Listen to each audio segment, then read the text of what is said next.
All the great leaders, everybody from Martin Luther King to Steve Jobs, every single one of them, those with the capacity to inspire, they all think, act, and communicate the exact same way, and it's the complete opposite to the rest of us.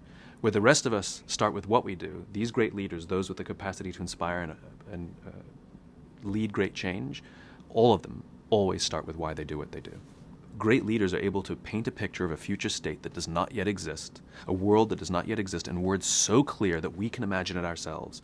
And if we're driven by that cause, we want to commit ourselves to help build that world. We can imagine that, we can see it, we can paint that picture in our own minds. And if that's the world we want to live in, we will raise our hands and volunteer and commit to help to build it.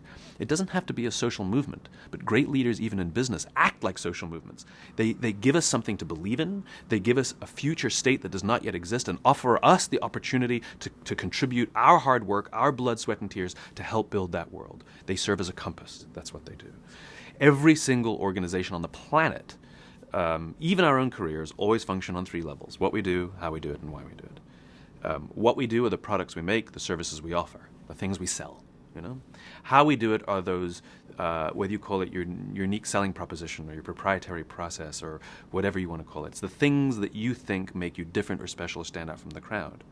But it's this concept of why we do what we do, this purpose, cause, or belief that drives every one of us, why the company exists in the first place. We don't need another one of whatever you're selling. There's plenty, but why do we need you? And it's not because of how you do it differently or what you do. There's something deeper there. It was the very reason why the company was formed. When organizations start with why, the response they will get from people who believe what they believe will be visceral. It will be deeply personal and in the emotional part of the brain. It will be hard for people to explain why they are so drawn to Southwest Airlines or Harley Davidson or Apple. They'll talk about, it's the design, it's the quality, it's the service.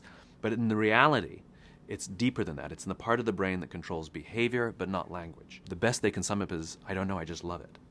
But the reality is, it actually is one of the things that helps them define who they are. Apple is able to inspire loyalty amongst customers and employees, and shareholders for that matter, because the way they view themselves is different than the way most other computer companies view themselves.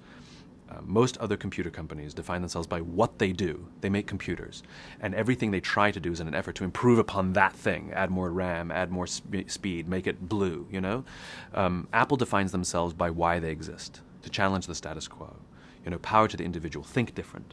And everything they say and everything they do is to advance that idea.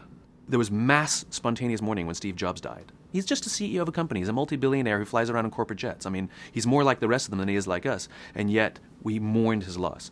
Fundamentally, what a leader is supposed to do is offer a vision to the people who choose to join and offer them protection. And when people feel that their leaders have their interest in mind, they are rewarded with loyalty, love, innovation, ideas, progress. That's the thing I'm grappling with now, which is how do we create that movement so that management and leaders will create environments in which we come to work, we feel safe, we feel loved, we feel protected, we naturally cooperate as a result, we naturally trust each other as a result, we're committed to working harder, giving loyalty, sharing ideas, driving innovation. All we want to do is contribute. And so how do we create those environments in which we naturally work at our best? That would change our world.